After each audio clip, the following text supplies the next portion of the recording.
Okay, to get back the user's orders, what we can do is head over here and create a new page. Let's collapse everything.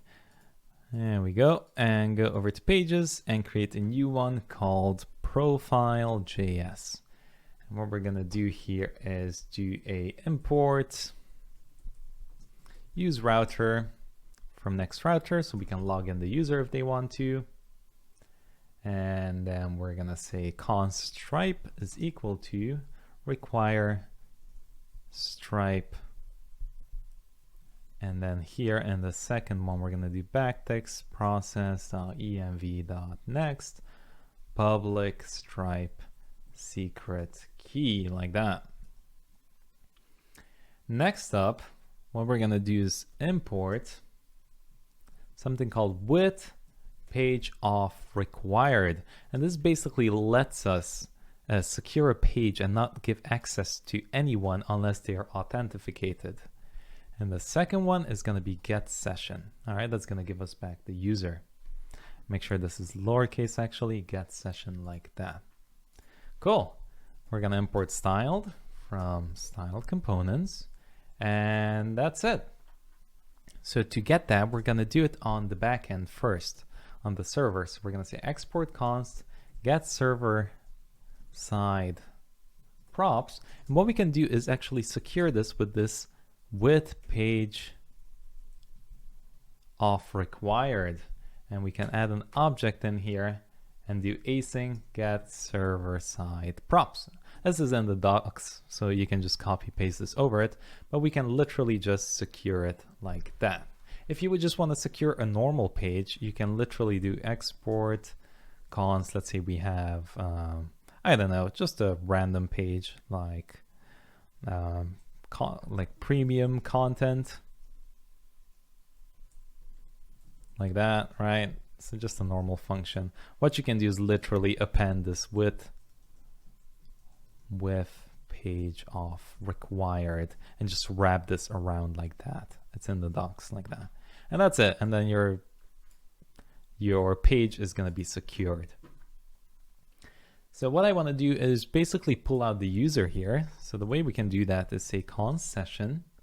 We can do the get session here.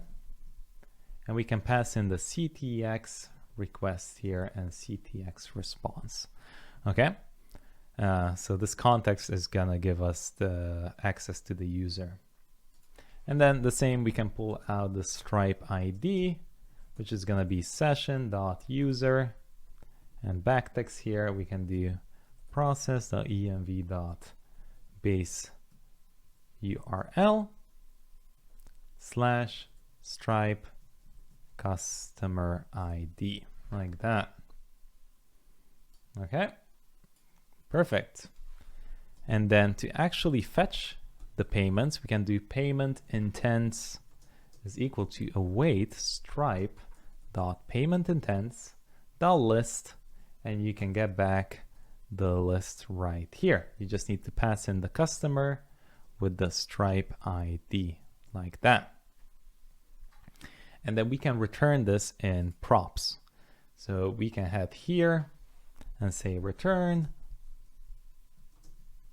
props orders as payment intents.data. All right, so this payment intents.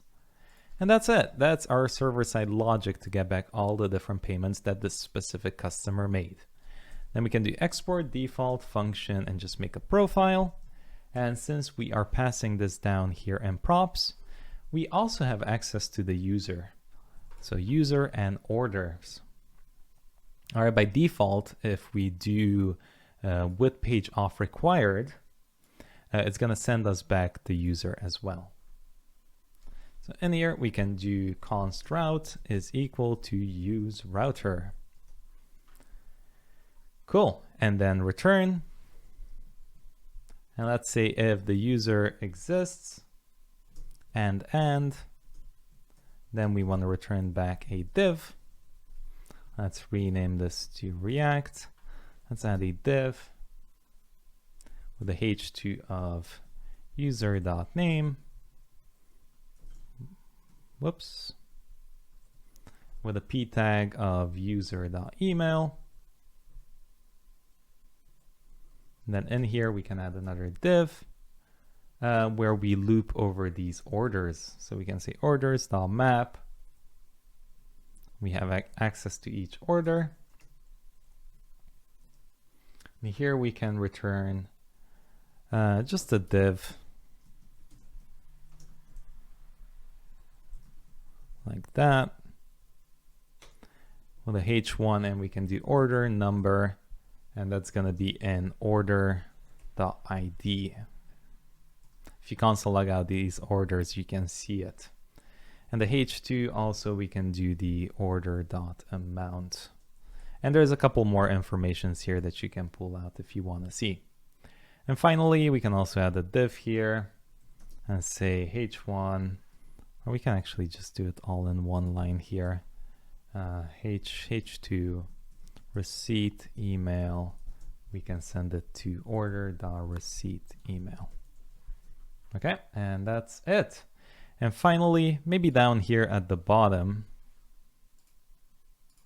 we can add a button that says log out, just so it's very nice and convenient. And we can add an on click here that basically says, hey, bring the user route.push to /API/off/logout.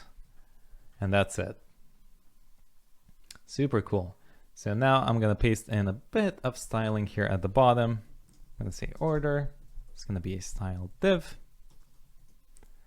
with the background of white, margin of 2 rem, 0 rem, padding of 3 rem, display of flex, justify content space between, and let's pass this up here and wrap everything up like that. Cool. Actually, not there. Each order should be wrapped like that. Super cool. So let's see. If I click here, look at that. We have the order number, the amount that we paid, and the receipt email, which is not showing up. Let's console log out the orders really quickly. And let's do an inspect element. And we have an array with one item. We see the amount. It's not formatted nicely yet, which is fine. We can fix that in a bit. We have the currency we can pull out. Where is that email? What did we do? Order receipt email. Is there such a thing? Receipt email. It says none. Not sure why this is now.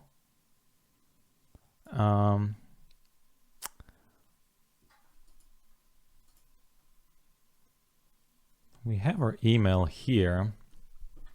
We can just do user.email. That'd be fine too. User.email, I believe. And yeah, there we go. That's fine. Perfect.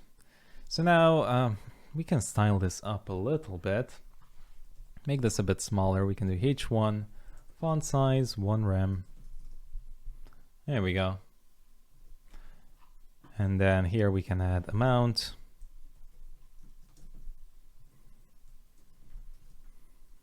And the receipt email. Cool. That should be pretty nice. You don't need much here to show up really. I guess the order number is the important bit. What we also want to do is enable so when a user buys an item, you want them to get an email with the confirmation. Thankfully, it's literally 2 clicks here that you can do. So you can go over to payments, orders, I believe it was. Let's see where it is. It's hiding. Here we go. It's in dashboard, stripes, settings, emails. My goodness, they hide it well. So what you can do here is email customers about successful payments and refunds. So make sure these 2 are turned on, and boom, it will automatically send. Make sure you hit save as well. And I don't think this works on the test mode, but when it's live, it does work. It does send an actual receipt over to them. So there we go. And that's how you enable payments right there. Lovely. So we have everything set up. Cool. Now let's see if we log out here and we try to access the profile. Boop. It gets us sent right here to our auth. Okay, so they don't have access to it. We get redirected. So we have to log in to view this page. There we go. Super cool. Let's also learn how to format this money here so it actually displays correctly.